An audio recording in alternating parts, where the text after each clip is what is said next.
پچھلے خطبات جمعہ سے وراثت کے مسائل، وراثت کے احکامات چل رہے ہیں۔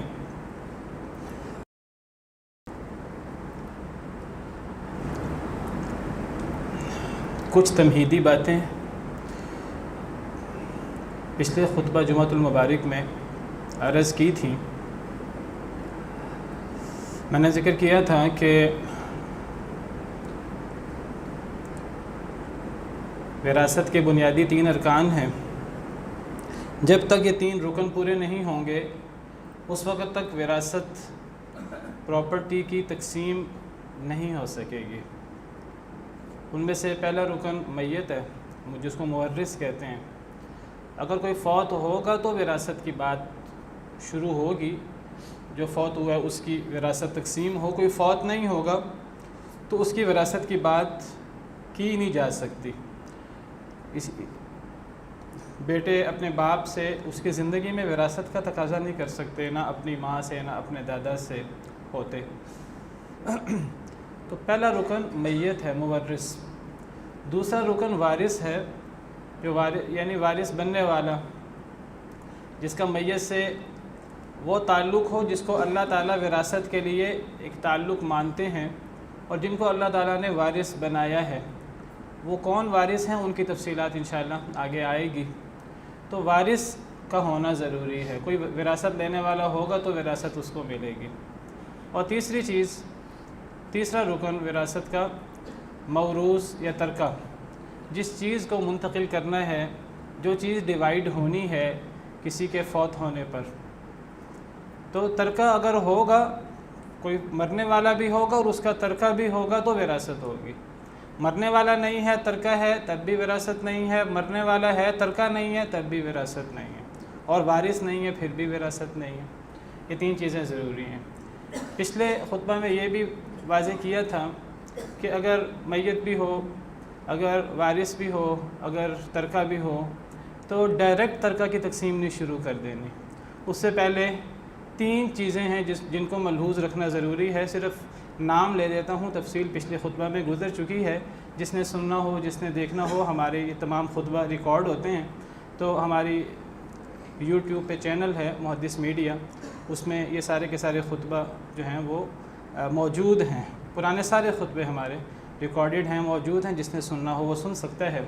تو 3 چیزیں ترکہ کی تقسیم سے پہلے ضروری ہیں، ان کو پورا کیا جائے۔ سب سے پہلے کہ کفن دفن کا انتظام کیا جائے، کفن دفن ہو جائے، پھر اس کے بعد تقسیم ترکہ کی بات ہوگی۔ اس کے بعد پھر مرنے والے پر اگر کوئی قرض ہے، وہ اللہ کا ہے کہ وہ بندوں کا ہے، تفصیل گزر چکی ہے، تو وہ پہلے قرض ادا کیا جائے گا، اس سے پہلے ترکہ کی تقسیم نہیں ہو سکتی۔ اور تیسری چیز جس کا ترکہ کی تقسیم سے پہلے خیال رکھنا ضروری ہے، وہ مرنے والے کی وصیت۔ مرنے والا جو وصیت کر دے، اور اس وصیت کی اپنی تفصیلات ہیں کہ وہ 1/3 سے زیادہ نہ ہو، اور وہ ورثاء کے حق میں نہ ہو وہ وصیت، اور وہ وصیت غیر شرعی نہ ہو۔ اگر وہ غیر شرعی وصیت ہو، اگر وہ 1/3 سے زیادہ ہو، اگر وہ ورثاء کے حق میں ہو جن کو اللہ نے وارث بنایا، تو پھر اس وصیت کو تبدیل کیا جائے گا۔ اس وصیت کو تبدیل کرنا ضروری ہے، اور اس کو تبدیل کیا جائے گا۔ فمن خاف من موص جنفا او اثما فاصلح بینہم فلا اثم علیہ۔ سورہ بقرہ میں اللہ رب العالمین کا ارشاد ہے کہ جو وصیت کرنے والے کی ظلم زیادتی سے ڈرے، جس کو پتہ ہو کہ وصیت کرنے والے نے غلط وصیت کر دی ہے، لا علمی میں یا جان بوجھ کر، اس میں اصلاح کر دے تو اس پر کوئی گناہ نہیں ہے، یعنی اس کو اس وصیت کی اصلاح کرنا ضروری ہے۔ تو یہ وہ چیزیں ہیں جن کا ترکہ کی تقسیم سے پہلے دھیان رکھنا ضروری ہے۔ اس کے بعد ترکہ کی تقسیم سے پہلے یا تمہیدی باتوں میں جو چیز اہم ہے، وہ اہم یہ ہے کہ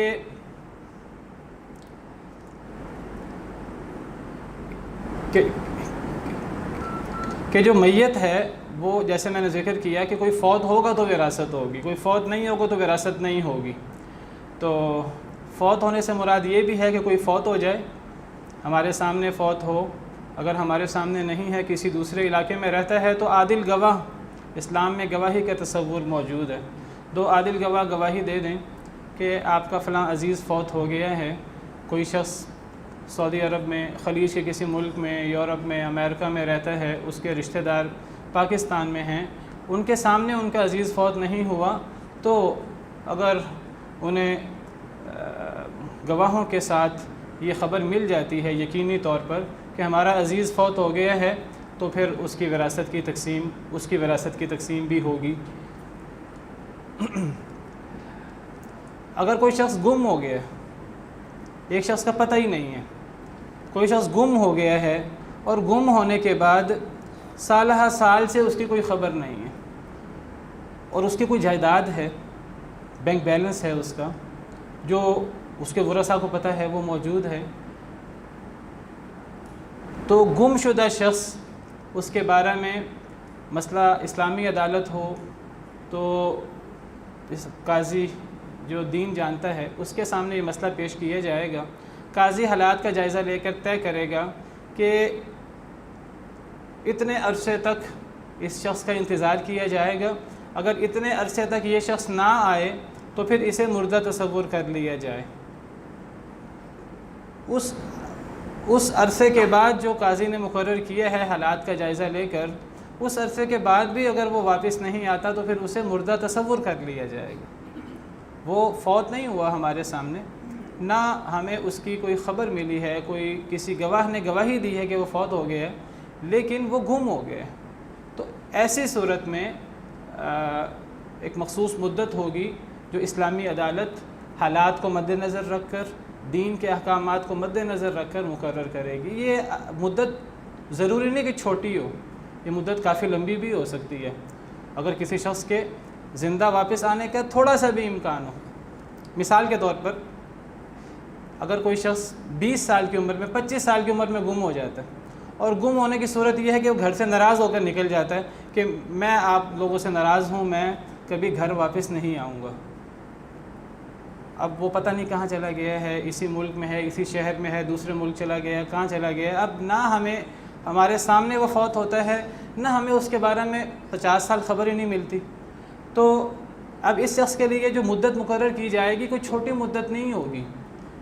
اصل میں یہ نہیں کہ بس جان چھڑانی ہے، جی 1 سال انتظار کر لو، پھر 1 سال کے بعد اسے مردہ تصور کر لینا۔ آج کل انٹرنیٹ کے دور ہے، آج کل جدید دور ہے، آج کل بھی انٹرنیٹ کے دور میں بھی بہت سے لوگ ان کا پتہ نہیں لگتا، سالہ سال ان کو تلاش کرنے میں گزر جاتے ہیں، پوری حکومتیں، سپر پاورز اور پوری دنیا لوگوں کو تلاش کرتی ہے، لوگ ملتے نہیں ہیں۔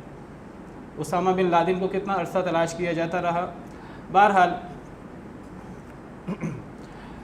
تو ایک جہاز ملائیشیا کا گم ہو گیا تھا، لاپتہ ہو گیا تھا، اس کا یقینی طور پر شاید ابھی تک بھی کچھ کہنا مشکل ہے، کئی سال ہو چکے ہیں، تو یہ کہنا کہ جی آج ٹیکنالوجی کا دور ہے، کوئی چیز ہم سے آج مخفی نہیں ہے تو بس 6 مہینے انتظار کر لیا جائے، سال انتظار کر لیا جائے، ایسے نہیں ہوگا، بلکہ جب تک اس کے بارے میں یقینی طور پر ہمیں یقین نہ ہو جائے کہ وہ فوت ہو گیا، چاہے ہمارے سامنے فوت نہ ہو، چاہے ہمیں اس کی گواہی نہ بھی ملے، ایسی صورت ہونی چاہیے کہ اس کے بعد اس کا زندہ ہونا ممکن نہ ہو۔ مثال کے طور پر جس علاقے میں وہ رہتا ہے، اس علاقے میں اس علاقے کے لوگ 80 سال 90 سال تک زندہ رہتے ہیں، 100 سال تک زندہ رہتے ہیں، کوئی ایک مثال بھی نہیں ہے کہ اس علاقے کا کوئی شخص 100 سال کے بعد زندہ رہا ہو۔ اگر یہ شخص 25 سال کی عمر میں یہ کہہ کر گھر سے نکل گیا ہے، کوئی خبر نہیں آتی، تو کم از کم اس کا 100 سال تک اس کی عمر پہنچنے کا انتظار کیا جائے گا۔ تو یہ جو انتظار کی مدت ہے یہ چھوٹی نہیں ہوگی، یہ حالات کے مطابق ہوگی، کبھی یہ چھوٹی بھی ہو سکتی ہے۔ اگر گم ہونے والا اس کی عمر ہی 90 سال ہو، اب تو نہیں 50-60 سال انتظار کیا جائے گا۔ بہرحال میں اس موضوع پہ ڈیٹیل میں نہیں جاتا، یہ ایسی چیزیں کبھی کبھار پیش آتی ہیں اور ایسی چیزیں علماء سے پوچھی جا سکتی ہیں۔ تو بہرحال کوئی گم ہو جائے اور قاضی اس کے بارے میں حالات کا جائزہ لے کر، دین کے احکامات کا جائزہ لے کر یہ مدت مقرر کر دے کہ 10 سال انتظار کرنا ہے، 50 سال انتظار کرنا ہے، 70 سال انتظار کرنا ہے، اس مدت کے بعد اسے مردہ تصور کیا جائے گا اور اس کی جائیداد تقسیم ہو جائے گی۔ اچھا، جو ایک چیز بہت اہم ہے، وہ اہم چیز یہ ہے کہ ورثاء کے بارے میں، کہ کوئی شخص فوت ہوا ہے، یہ نہیں دیکھنا کہ اس کے کل ورثاء کتنے تھے، یہ نہیں دیکھنا، یہ دیکھنا ہے کہ اس کی وفات کے وقت ورثاء کون موجود ہیں۔ بہت اہم بات ہے جو اکثر لوگ جس میں غلطی کر جاتے ہیں، عام لوگ۔ ایک آدمی ہے، اس کے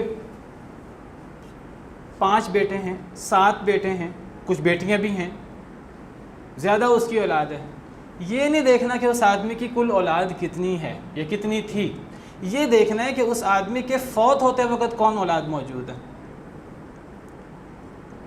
میرے جاننے والوں میں ایسے لوگ موجود ہیں کہ ان کے 11 یا 12 بیٹے بیٹیاں پیدا ہوئے تھے، اس وقت 3 موجود ہیں، ماں باپ دونوں زندہ ہیں، 11 یا 12 اولاد میں سے 3 باقی ہیں۔ اب اگر ان ماں یا باپ میں سے کوئی فوت ہوگا تو یہ نہیں دیکھا جائے گا کہ ان کی کل اولاد کتنی ہوئی تھی، یہ دیکھا جائے گا کہ جب وہ فوت ہوں گے اس وقت، ابھی 3 زندہ ہیں، ممکن ہے کہ ان کے فوت ہونے سے پہلے ماں باپ کے فوت ہونے سے پہلے 1-2 اور فوت ہو جائیں، ممکن ہے تینوں ہی فوت ہو جائیں۔ اگر تینوں فوت ہو جائیں گے، کوئی بھی زندہ نہیں ہوگا، تو پھر جب وہ فوت ہوں گے تو ہم ان کی اولاد شمار نہیں کریں گے، چاہے ان کے 12 بچے ہی کیوں نہ ہوں جو پیدا ہوئے ہوں۔ یہ نہیں دیکھنا کہ بچے کتنے تھے، یہ نہیں دیکھنا کہ کسی فوت شدہ کے کل بھائی کتنے تھے، بہنیں کتنی تھیں، اس کا باپ ماں، ہر جو بھی پیدا ہوتا ہے لازمی بات ہے اس کے ماں باپ تو ہوتے ہی ہیں، لیکن ہم مرتے وقت دیکھتے ہیں جب وہ فوت ہوا اس وقت باپ زندہ ہے کہ نہیں زندہ، ماں زندہ ہے کہ نہیں۔ جس طرح یہ چیز دیکھی جاتی ہے اس طرح یہ دیکھنا ضروری ہے کہ کل بچے نہیں دیکھنے، کل بہن بھائی نہیں دیکھنے، شوہر بیوی یہ نہیں دیکھنا کہ ان کی شادی ہوئی ہے کہ نہیں ہوئی، وہ زندہ کون ہے اس وقت، جتنے بیٹے زندہ ہیں۔ تو میت کی وفات کے وقت جو وارث زندہ ہوگا وہ وارث ہوگا، جو زندہ نہیں ہوگا چاہے وہ بیٹا ہی کیوں نہ ہو، جو میت کی وفات کے وقت زندہ نہیں تھا تو وہ وارث نہیں ہوگا۔ یہ بہت اہم بات ہے۔ تو ایک چیز اور پھر میں اصل جو قرآن کریم میں تفصیل موجود ہے ورثہ کی، پھر اس کو شروع کرتا ہوں۔ جس چیز کا جاننا ضروری ہے وہ یہ چیز ہے کہ قریبی ترین وارث ہو، وہ زندہ بھی ہو۔ جیسے میں نے کہا کہ میت کی وفات کے وقت وارث کا زندہ ہونا ضروری ہے۔ یہ بھی ممکن ہے کہ میت فوت ہو جائے، اس کے پاس ترکہ موجود ہو اور اس کا ورثہ بھی موجود ہوں، قریبی ترین ورثہ موجود ہوں۔ کچھ ایسی چیزیں ہیں جو کسی وارث کے وارث بننے کے درمیان رکاوٹ بن جاتی ہیں، کچھ ایسی چیزیں ہیں جو کسی وارث کے وارث بننے کے درمیان رکاوٹ بن جاتی ہیں۔ اگر وہ چیز آ جائے تو قریبی ترین وارث بھی چاہے وہ زندہ ہو وارث نہیں بنے گا۔ باقی ساری شرائط پوری ہو رہی ہیں، میت بھی موجود ہے، ترکہ بھی موجود ہے، قریبی ترین وارث بھی موجود ہے، لیکن درمیان میں رکاوٹ آ گئی تو وہ وارث نہیں ہوگا۔ وہ رکاوٹیں کیا ہیں؟ درمیان میں رکاوٹ قریبی وارث بھی ہو سکتا ہے، پوتا ہے تو قریبی وارث بیٹا آ جائے، بھتیجا ہے تو قریبی وارث بھائی آ جائے، بھائی ہے تو باپ آ جائے، باپ کی موجودگی میں بھائی وارث نہیں ہوگا، بھائی کی موجودگی میں بھتیجا وارث نہیں ہوگا، بیٹے کی موجودگی میں پوتا وارث نہیں ہوگا، چچا زاد چچا کی موجودگی میں وارث نہیں ہوگا۔ یہ تفصیلات ہیں۔ اس کے علاوہ اگر دین کا اختلاف ہو جائے مرنے والے میں اور وارث میں، مرنے والا مسلمان ہے وارث کافر ہے، یا مرنے والا کافر ہے وارث مسلمان ہے، تو ان کی وراثت تقسیم نہیں ہو سکتی، چاہے باقی ساری شرطیں پوری ہیں، چاہے میت موجود ہے، ترکہ موجود ہے، قریبی بیٹا ہی کیوں نہیں ہے۔ لیکن اگر بیٹا مسلمان نہیں ہے، اللہ نہ کرے، اللہ معاف کرے، مرتد ہو گیا، مرزئی ہو گیا، تو بیٹا مسلمان سے وارث نہیں ہو سکتا۔ صحیح بخاری کی حدیث ہے، لا یرث المسلم الکافر ولا الکافر المسلم، کہ مسلمان کافر کا وارث نہیں ہوگا اور کافر مسلمان کا وارث نہیں ہوگا۔ غیر جن کا دین مختلف ہو ان کی آپس میں وراثت نہیں ہو سکتی۔ مرنے والے کا دین مختلف ہو یا زندہ شخص کا دین مختلف ہو، تو اگر ایک آدمی کے 3 بیٹے ہیں بالفرض، 2 بیٹے، وہ آدمی خود مسلمان ہے، 2 بیٹے مسلمان ہیں، ایک بیٹا وہ کافر ہے، مرتد ہے، تو اس آدمی کے 2 بیٹے ہی وارث ہوں گے، تیسرا بیٹا وارث نہیں ہوگا۔ ہم یہ خیال کریں گے کہ وہ ہے ہی نہیں، یہ تصور کریں گے۔ دوسری چیز جو وارث بننے کے راہ میں رکاوٹ بن جاتی ہے وہ غلامی۔ ہمارے ہاں غلامی کا تصور اب اس وقت نہیں ہے۔ اگر وارث غلام ہو تو وہ وارث نہیں ہوتا۔ تیسری چیز جو وراثت میں رکاوٹ بن جاتی ہے وہ ہے قتل۔ اگر وارث اپنے مورث کو قتل کر دے، وارث جس سے اس نے وراثت لینی ہے، اگر وہ اسے قتل کر دے تو پھر قتل کرنے والا وارث نہیں ہو سکتا۔ حدیث مبارکہ ہے، نبی کریم صلی اللہ علیہ وسلم کا فرمان ہے، لا یرث القاتل من المیراث شیئا، کہ قاتل وراثت سے کسی چیز کا وارث نہیں ہو سکتا۔ ہمارے ہاں اللہ معاف کرے مادیت پرستی اتنی ہماری نظروں کے سامنے ہے، آخرت اللہ کے احکامات ہماری نظروں سے اوجھل ہیں۔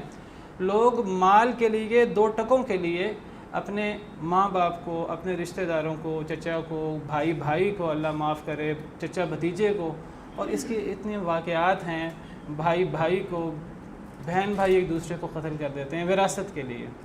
جو قتل کرے گا تو وہ وارث نہیں ہو سکتا، چاہے وہ اس قتل کو ایک حادثاتی شکل کیوں نہ دے دے۔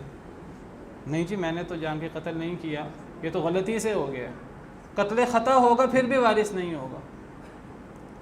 اگر جان بوجھ کر قتل نہ ہو، قتل خطا ہو، ہر وہ قتل جس پر قصاص ہوتا ہے یا دیت ہوتی ہے یا کفارہ ہوتا ہے، ایسا قتل کرنے والا وہ اپنے مورث سے وارث نہیں ہو سکتا۔ یہ جو قتل کرنے سے وراثت نہیں ملے گی، تو یہاں یہ چیز ذہن میں رکھنا ضروری ہے کہ جو اپنے مورث کو قتل کرے وہ وارث نہیں ہوگا۔ اس کا مطلب یہ نہیں کہ جس نے کسی کو بھی قتل کر دیا تو وہ وارث نہیں ہوگا۔ ایک آدمی اس سے قتل ہو گیا، جان بوجھ کر قتل ہو گیا یا قتل خطا ہو گیا، کوئی غیر، اب وہ قاتل ہے اور بطور قاتل وہ پکڑا نہیں گیا یا پکڑا گیا ہے، جیل میں ہے، سزا بھگت رہا ہے۔ اگر اس قاتل کا عزیز فوت ہو جائے، باپ فوت ہو جائے، ماں فوت ہو جائے، یہ قاتل وارث ہوگا۔ یہ سمجھنا کہ کوئی بھی قاتل وارث نہیں ہوتا، یہ نہیں ہے، وہ وارث ہوگا۔ اس کے قتل کے معاملات الگ ہیں۔ جو قتل وراثت سے محروم کرتا ہے وہ قتل ہے جو وارث بننے والا، جس سے اس نے وراثت لینی ہے، اگر وہ اسے قتل کرے تو پھر لا یرث القاتل من المیراث شیئا، پھر قاتل میراث سے کسی شے کا وارث نہیں ہوگا۔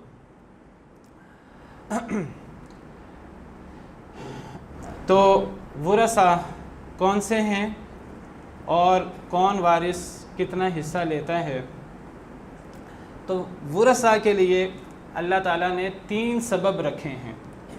3 ایسے سبب ہیں جن کی بنا پر کوئی شخص مرنے والے کا وارث ہو سکتا ہے۔ وہ 3 اسباب کیا ہیں؟ ایک سبب خونی رشتہ داری ہے، نسب جس کو کہتے ہیں۔ نسب سے بہت سارے لوگ مرنے والے کے وارث بن جاتے ہیں، جیسے بیٹا بیٹی، ماں باپ، بہن بھائی، چچا زاد وغیرہ۔ یہ لمبا چوڑا سلسلہ ہے نسبی۔ کہنے کو تو اس دنیا میں بسنے والے سارے کے سارے انسان کسی نہ کسی طرح ایک دوسرے کے نسبی رشتہ دار ہیں، کیونکہ سب کا اصل ایک ہے، سب کا باپ، سب کی ماں ایک ہے، سب آدم سے ہیں، آدم مٹی سے تھے، تو ہم سب آدم علیہ السلام کی اماں حوا کی اولاد ہیں۔ اس اعتبار سے ہم سب دنیا میں، میں یہاں ہوں، کوئی امریکہ میں ہے، یورپ میں ہے، سعودی عرب میں ہے، میں اسے جانتا ہوں کہ نہیں جانتا، وہ میرا کسی نہ کسی طریقے سے رشتہ دار ہے۔ نسب سے کوئی بھی کسی کا وارث ہو سکتا ہے، بس اسلام کے اندر اللہ تعالیٰ نے الاقرب فالاقرب کی شرط لگائی ہے کہ جو جتنا قریبی نسب میں ہوگا وہ وارث ہو جائے گا، دور والا محروم ہو جائے گا۔ جیسے میں نے ابھی چند مثالیں دی ہیں آپ کو کہ بیٹا ہے تو پوتا وارث نہیں ہے، حالانکہ بیٹا بھی نسب سے رشتہ دار ہے، پوتا بھی نسب سے رشتہ دار ہے، لیکن پوتا دور کا بن جاتا ہے مرنے والے کے لیے، بیٹا قریب کا ہوتا ہے، تو بیٹے کی موجودگی میں پوتا وارث نہیں ہو سکتا، چاہے وہ یتیم ہی کیوں نہ ہو۔ یہ بہت بڑا اشکال ہے ہمارے ہاں۔ باپ کی موجودگی میں بھائی وارث نہیں ہو سکتا، بھائی کی موجودگی میں بھتیجا وارث نہیں ہو سکتا، بھائی کی موجودگی میں چچا، بیٹے کی موجودگی میں چچا وارث نہیں ہو سکتا، تو قریبی وارث ہوتا، دور والا وارث نہیں ہوتا۔ تو بہرحال نسب سے ورثہ بنتے ہیں۔ ایک تو للرجال نصیب مما ترک الوالدان والاقربون وللنساء نصیب مما ترک الوالدان والاقربون۔ مردوں کے لیے یہ حصہ ہے جو والدین چھوڑ جائیں یا قریبی رشتہ دار۔ قریبی رشتہ دار سے مراد ہے جو خونی تعلق، جو نسبی تعلق سے قریبی ہوں، اور اسی طرح عورتوں کے لیے یہ حصہ ہے۔ اسی طرح جس طرح نسب سے وارث بنتے ہیں، اسی طرح نکاح سے بھی ایک دوسرے کے وارث بنتے ہیں۔ نسب سے جو وارث بنتے ہیں ان کی وضاحت انشاءاللہ آئے گی۔ نسب سے بہت زیادہ لوگ وارث بنتے ہیں، نکاح سے بھی ایک دوسرے کے وارث بنتے ہیں۔ نکاح سے کون ایک دوسرے کا وارث بنتا ہے؟ نکاح کے رشتے سے صرف دو لوگ وارث بنتے ہیں. اگر مرنے والا مرد ہے تو اس کی بیوی، اگر مرنے والی عورت ہے تو اس کا شوہر. نکاح کے رشتے سے اور کوئی وارث نہیں بن سکتا، اگرچہ نکاح کے رشتے سے بہت ساری رشتہ داریاں جنم لیتی ہیں، بہت ساری رشتہ داریاں جنم لیتی ہیں نکاح کے رشتے سے. دیکھیے، ایک ہے نسبی تعلق اور ایک ہے نکاح کا تعلق، جس کو عربی زبان میں سحر کہتے ہیں. وَهُوَ الَّذِي خَلَقَ مِنَ الْمَاءِ بَشَرًا فَجَعَلَهُ نَسَبًا وَصِهْرًا. اللہ نے پانی سے بشر کو پیدا کیا اور اللہ نے اس بشر کے نسبی رشتہ دار اور سسرالی رشتہ دار بنائے. فَجَعَلَهُ نَسَبًا وَصِهْرًا. نسب سے تو لمبا سلسلہ ہے ورثاء کا، بیٹا باپ، بیٹا پوتا نیچے تک، باپ دادا اوپر تک، بھائی بھتیجا نیچے تک، چچا چچا کی اولاد نیچے تک، جب تک عورت کا واسطہ نہ آئے. نسب کا لمبا سلسلہ ہے. نکاح کبھی سحر کا بھی لمبا سلسلہ ہو سکتا ہے کہ انسان کا اپنا بیٹا نہ ہو، اس کی بیوی کا بیٹا ہو جو کسی اور شوہر سے ہو. میاں بیوی خود ایک دوسرے کے نکاح سے ان کا تعلق بنتا ہے، سحری تعلق ہے، لیکن بیوی کی اولاد جو اس شخص کی اپنی اولاد نہیں ہے. اسی طرح اگر عورت فوت ہو جائے تو شوہر کی اولاد جو اس عورت کی اپنی اولاد نہیں ہے، یہ بھی سسرالی رشتہ دار ہیں، یہ بھی سحری رشتہ دار ہیں. اسی طرح بیوی کا باپ اور ماں، بیوی کے ماں باپ، مرنے والے شوہر کے اپنے ماں باپ نہیں، اس کے بیوی کے ماں باپ، اس کے ساس سسر. اسی طرح اگر مرنے والی عورت ہے تو عورت کے اپنے ماں باپ نہیں، عورت کے شوہر کے ماں باپ، یہ بھی سحری رشتہ دار ہیں. اور ان کی وجہ سے بہت سارے معاملات شرعی طور پر رشتے قائم ہوتے ہیں. سسر سے پردہ نہیں ہوتا، سسر سے شادی نہیں ہو سکتی کسی عورت کی، چاہے اس کا اپنا شوہر فوت بھی ہو جائے. ایک دائمی حرمت، ایک دائمی جو ہے وہ حرمت قائم ہو جاتی ہے، محرم بن جاتے ہیں وہ ایک دوسرے کے، چاہے شوہر موجود ہے چاہے شوہر موجود نہیں ہے. بیوی کا بیٹا، یا آپ کہیں کہ چلیں بیوی کی بیٹی، بیوی سے اگر تعلق قائم ہو گیا ہے تو بیوی کی بیٹی دائمی اس شوہر کے لیے، اپنے سوتیلے باپ کے لیے وہ محرم بن جاتی ہے. اس سے پردہ نہیں ہوتا، اس سے نکاح نہیں ہو سکتا چاہے بیوی فوت ہو جائے. بہت سارے رشتے تو بن جاتے ہیں، ان پر فقہی احکامات بھی مرتب ہوتے ہیں، لیکن وراثت کا حکم مرتب نہیں ہوگا. وراثت کا حکم اگر مرتب ہوگا وہ صرف اور صرف شوہر فوت ہو تو بیوی، بیوی فوت ہو تو شوہر، شوہر فوت ہو تو بیوی کے دیگر رشتہ دار، بیوی کا بیٹا جو اس شوہر کا بیٹا نہیں ہے، بیوی کی بہن بھائی جو اس شوہر کے بہن بھائی نہیں ہیں، صالح وغیرہ، بیوی کے ماں باپ جو اس شوہر کے ماں باپ نہیں ہیں، تو وہ وارث نہیں ہو سکتے. تو نکاح سے صرف مرد ہو تو بیوی، اگر بیویاں زیادہ ہوں تو وہ بھی وارث ہو جائیں گی. اور اگر مرنے والی عورت ہے تو اس کا شوہر ایک ہی وارث ہوتا ہے. ایک عورت کے زیادہ شوہر بھی ہو سکتے ہیں، ایک شوہر ہو پھر طلاق ہو جائے، پھر اگلا شوہر، جس شوہر سے طلاق ہو جائے وہ شوہر نہیں رہتا. جب وہ شوہر نہیں رہتا تو وہ وارث بھی نہیں رہتا. تو اگر مرنے والی عورت ہو تو سسرالی رشتے سے صرف شوہر وارث ہو سکتا ہے، ایک شوہر جو موجودہ شوہر ہے، اگر اس کا کوئی شوہر ہے تو. اگر اس کا شوہر نہیں ہے، شادی نہیں ہوئی، یا شوہر تھا لیکن فوت ہو گیا ہے پہلے، یا شوہر تھا طلاق ہو گئی ہے اور نئی شادی نہیں ہوئی، تو اس عورت کا کوئی شوہر اس کا وارث نہیں ہو سکتا. تو نکاح کے رشتے سے صرف شوہر یا بیوی. اور تیسری چیز جس کی وجہ سے کوئی کسی کا وارث بنتا ہے اس کو کہتے ہیں ولا کا تعلق. حدیث مبارکہ ہے انما الولاء لمن اعتق، آزاد کرنے والے کے لیے حق ولا ہوتا ہے. اور حق ولا کیا ہوتا ہے؟ حق ولا یہ ہوتا ہے کہ اگر کوئی شخص کسی غلام کو خرید کر آزاد کر دے یا اپنے غلام کو آزاد کر دے تو اس کے لیے ولا کا حق ہوتا ہے آقا کے لیے، جس نے اپنے غلام، جیسا نبی صلی اللہ علیہ وسلم نے سیدنا زید بن حارثہ کو آزاد کر دیا تھا، تو نبی کریم صلی اللہ علیہ وسلم کے لیے حق ولا تھا. حق ولا کا مطلب ہے کہ اگر اب وہ غلام تو آزاد ہو گیا، جب وہ آزاد ہو گیا، اگر وہ فوت ہو جائے اور اس کے اپنے قریبی رشتہ دار اسبا نہ ہوں، تب پھر یہ آقا جس نے اس کو آزاد کیا ہے وہ اس کے سارے مال کا وارث ہوگا. اس کو کہتے ہیں حق ولا. صحیح بخاری کی حدیث ہے انما الولاء لمن اعتق، کہ ولا کا حق اس کو ملے گا جس نے آزاد کیا غلام کو. ہمارے ہاں آج کل یہ غلامی وغیرہ کا تصور نہیں ہے. تو آج کل جس تعلق کی بنا پر کوئی کسی کا وارث بنتا ہے وہ تعلق یا تو نسب کا تعلق ہے یا نکاح کا؟ نکاح کا تعلق بڑا محدود ہے، صرف میاں بیوی ایک دوسرے کے وارث بنتے ہیں، بیویاں زیادہ ہوں وہ بھی وارث بن جائیں گی، لیکن جو نسب کا تعلق ہے اس سے بہت زیادہ لوگ ایک دوسرے کے وارث بنتے ہیں۔ نسب سے جو ایک دوسرے کے وارث بنتے ہیں ان ورثاء کی تفصیل ہے۔ کچھ ورثاء ایسے ہیں کہ جن کو آپ کہیں کہ وہ اولین ورثاء ہیں، ان کو حصہ ملے گا، اور کچھ ورثاء ایسے ہیں جو دوسرے درجے کے ورثاء ہیں۔ دوسرے درجے کے ورثاء وہ اول درجے کے ورثاء کی عدم موجودگی میں وارث ہو سکتے ہیں۔ جو دوسرے درجے کے ورثاء ہیں، جو اول درجے کی ورثاء کی موجودگی میں وارث ہی نہیں ہو سکتے، ایسے ورثاء کو اولو الارحام کہتے ہیں۔ کیا کہتے ہیں؟ اولو الارحام۔ اولو الارحام وہ ورثاء ہیں جو سیکنڈری درجے کے ورثاء ہیں، دوسرے درجے ثانوی درجے کے ورثاء ہیں۔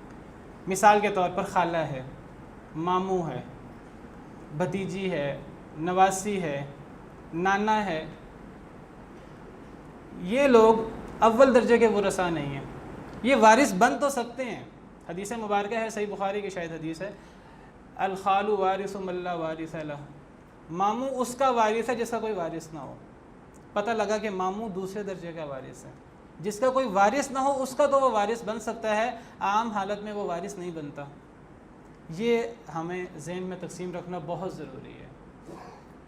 قریبی رشتہ دار بھی دوسرے درجے کے ورثاء ہو سکتے ہیں، خاص طور پہ جن میں عورت کا واسطہ آ جاتا ہے۔ میں نے ماموں خالہ کی بات کی ہے، میں نے نانا کی بات کی ہے، ان میں ماں، اس میں مرنے والا میت اور ان رشتہ داروں میں ماں واسطہ بنتی ہے، ماں عورت ہے۔ اب ماں بہت قریبی تعلق ہے ماں سے، لیکن ماں خود تو وارث ہے، لیکن ماں کے واسطے سے اگر کوئی مرنے والے کا تعلق والا بن رہا ہے تو وہ وارث بن سکتا ہے، کوئی وارث نہ ہو تو وہ بن جائے گا۔ کسی کا ماموں ہے، کوئی وارث نہیں ہے تو ماموں وارث ہوگا، نانا ہے، کوئی وارث نہیں ہے، نانا وارث ہوگا، لیکن نانا ہمیشہ وارث نہیں ہوتا۔ تو ایسے ورثاء کو اولو الارحام کہتے ہیں۔ میں اولو الارحام کی تفصیل میں نہیں جاؤں گا، وہ شاذ و نادر وارث ہوتے ہیں۔ 1% بھی عام طور پر اللہ نے جو اول درجے کے ورثاء ہیں وہ اتنے زیادہ رکھے ہیں کہ عام طور پر کوئی فوت ہوتا ہے تو لازماً اس کے اول درجے کے ورثاء میں سے کوئی نہ کوئی موجود ہوتا ہے۔ تو جب اول درجے کے ورثاء موجود ہوں تو پھر ثانوی درجے کے ورثاء وارث نہیں ہوتے۔ جو اول درجے کے ورثاء ہیں ان کی پھر 2 قسمیں ہیں۔ پہلی قسم کو ہم اصحاب الفرائض کہتے ہیں، دوسری قسم کو اسبہ کہتے ہیں۔ یہ تقسیم بھی ہمارے سامنے ہونا بہت ضروری ہے، کیونکہ کسی کو دینا کیسے ہے، وراثت کسی کو کیسے ملے گی، یہ ڈویژن کرنا بہت ضروری ہے۔ اصحاب الفرائض ان ورثاء کو کہتے ہیں جن کا حصہ کتاب و سنت میں طے کر دیا گیا کہ فلاں شخص کے لیے آدھا حصہ ہے، فلاں کے لیے چوتھا حصہ ہے، فلاں کے لیے 8واں حصہ ہے، فلاں کے لیے 6واں حصہ ہے، فلاں کے لیے 4تھا حصہ ہے۔ باقاعدہ حصے طے کر دیے گئے ہیں، ایک مخصوص نسبت کل جائیداد میں سے ان کے لیے بیان کر دی گئی۔ ایسے ورثاء کو اصحاب الفرائض کہتے ہیں، مقرر کردہ حصوں والے۔ اول درجے کے ورثاء کی دوسری قسم اسبہ۔ اسبہ وہ ورثاء ہوتے ہیں جن کے لیے کوئی حصہ طے نہیں ہوتا، وہ بچنے والا سارا مال لیتے ہیں۔ اگر اکیلے ہوں تو سارا مال لے لیں گے، اگر اکیلے نہیں ہیں کوئی ساتھ دوسرا بھی آ جاتا ہے پھر بھی وہ وارث ہوں گے، لیکن وہ اصحاب الفرائض سے جو بچے گا وہ ان کو ملے گا۔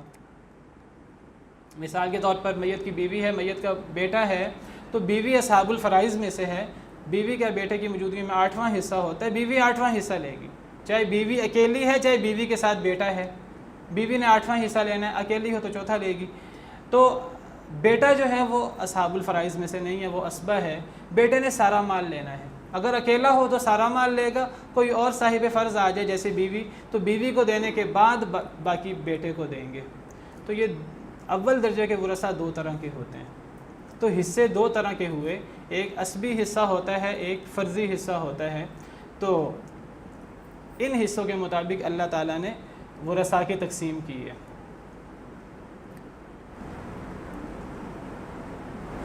وقت ختم ہو گیا ہے تو میں مزید تفصیل میں نہیں جاتا، میں نے جو آپ کو تفصیل بیان کی ہے اس کا خلاصہ بیان کر دیتا ہوں۔ تو اسی تمہید کے مطابق انشاءاللہ اگلے لیکچر میں ہم باقاعدہ بیٹوں، اولاد کا حصہ کیا ہے، اولاد کا حصہ شروع کریں گے۔ اور اولاد جو ہے بیٹا ہو بیٹی ہو تو اولاد جو ہے یہ اول درجے کے ورثاء ہیں، چاہے بیٹا ہے چاہے بیٹی، لیکن ان میں سے کچھ کا حصہ عصبی ہوتا ہے، کچھ کا حصہ فرضی ہوتا ہے۔ تو کس کا حصہ فرضی ہے اور کتنا ہے؟ جب فرضی حصہ ہو تو وہ بتانا پڑتا ہے کتنا ہے اور کن شرائط کے ساتھ ہے، اور عصبی حصہ ہو تو وہ سمپل ہے کہ اگر اکیلا ہو تو وہ سارا مال لے گا، اگر وہ کسی دوسرے کے ساتھ ہے صاحب فرض کے ساتھ تو صاحب فرض سے بچا ہوا مال وہ لے گا۔ تو اولاد میں بھی کچھ اصحاب الفرائض ہیں، کچھ اسبہ ہیں، تو یہ تفصیل انشاءاللہ اگلے لیکچر میں آئے گی۔ تو میں نے آپ کے سامنے ذکر کیا ہے کہ ایک تو جب کوئی شخص فوت ہوتا ہے اس وقت جو اس کے زندہ ورثاء ہیں وہ وارث ہوتے ہیں، اس سے پہلے جو اس کے ورثاء ہیں چاہے وہ کتنے قریبی کیوں نہ ہو، چاہے بیٹا ہی کیوں نہ ہو، اگر وہ مرنے والے سے پہلے فوت ہو جائے وہ وارث نہیں ہو سکتا۔ ہاں، مرنے والے کے بعد اگر بیٹا زندہ ہے تو وہ وارث ہوگا۔ اچھا، بعض دفعہ یہ ہوتا ہے کہ ایک آدمی فوت ہو جاتا ہے، اس کے فوت ہونے کے وقت اس کے ورثاء موجود ہوتے ہیں، 2 بیٹے 2 بیٹیاں موجود ہیں، لیکن وراثت تقسیم نہیں ہوئی، وراثت تقسیم ہونے میں ٹائم لگ گیا، وراثت تقسیم ہونے سے پہلے ایسا وارث جو اس میت کے مرنے کے وقت تو موجود تھا لیکن وراثت کی تقسیم سے پہلے فوت ہو گیا، تو ایسا شخص وارث ہو کے فوت ہوتا ہے، اس کو اس کی وراثت دی جاتی ہے۔ اگر وہ خود نہیں ہے، وہ خود فوت ہو گیا ہے، پھر اس کی وراثت اس کے ورثاء میں تقسیم ہو جاتی ہے۔ تو وہ وارث نہیں ہوگا جو مرنے والے سے پہلے فوت ہو، جو مرنے والے کے بعد زندہ ہو وراثت کی تقسیم کے وقت، یا مرنے والے کے بعد فوت ہو وراثت کی تقسیم سے پہلے وہ وارث ہوگا۔ اسی طرح میں نے آپ کے سامنے کہا کہ کچھ ایسی چیزیں ہیں جو وارث اور مرنے والے کے درمیان وراثت میں رکاوٹ بن جاتی ہیں، جیسے دین کا اختلاف ہے، کافر وارث نہیں ہو سکتا، جیسے قتل کرنے والا وارث نہیں ہو سکتا، اور تیسری چیز غلامی ہے، غلامی ہمارے ہاں پائی نہیں جاتی۔ تو 2 چیزیں آپ ذہن میں رکھیں، ایک اختلاف دین اور ایک قتل۔ اور پھر میں نے آپ سے کہا کہ جو ورثاء ہیں، ان ورثاء کے 2 قسمیں آپ بنیادی طور پہ کر لیں۔ بنیادی قسمیں 2 ہیں، ایک اول درجے کے ورثاء ہیں، ایک ثانوی درجے کے ورثاء ہیں۔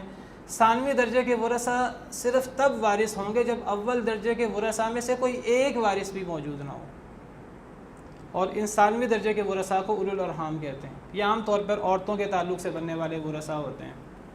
تو اولو الارحام صرف تب وارث ہوں گے جب اول درجے کا ورثاء میں سے کوئی ایک بھی موجود نہ ہو، اور یہ بہت کم ہوتا ہے، شاذ و نادر ہوتا ہے۔ اب جو اول درجے کے ورثاء ہیں ان کی پھر 2 قسمیں ہیں، ایک کو اصحاب الفرائض کہتے ہیں، ایک کو اسبہ کہتے ہیں۔ تو اصحاب الفرائض وہ ہوتے ہیں جن کے اللہ نے حصے طے کر دیے ہیں، ان کی نسبت طے کر دی ہے، اور اسبہ وہ ہیں جن کے اللہ نے یہ تو فرمایا کہ یہ وارث ہیں لیکن ان کے حصے طے نہیں کیے، تو جن کے حصے طے نہیں کیے وہ بچا ہوا حصہ لیتے ہیں۔ اسی پر بس کرتے ہیں انشاءاللہ بشرط زندگی۔ ہم آئندہ یوصیکم اللہ فی اولادکم یہاں سے شروع کریں گے، اور یہاں اللہ نے اولاد کا حصہ بیان کیا ہے، اور یہاں فرضی حصہ بھی بیان کیا اور اسبی حصہ بھی بیان کیا ہے۔ اللہ تعالیٰ سے دعا ہے کہ اللہ تعالیٰ ہمیں دین کے یہ مسئلے سیکھنے کی اور پھر ان پر کما حقہ عمل کرنے کی توفیق عطا فرمائے۔ آخر دعوانا الحمدللہ۔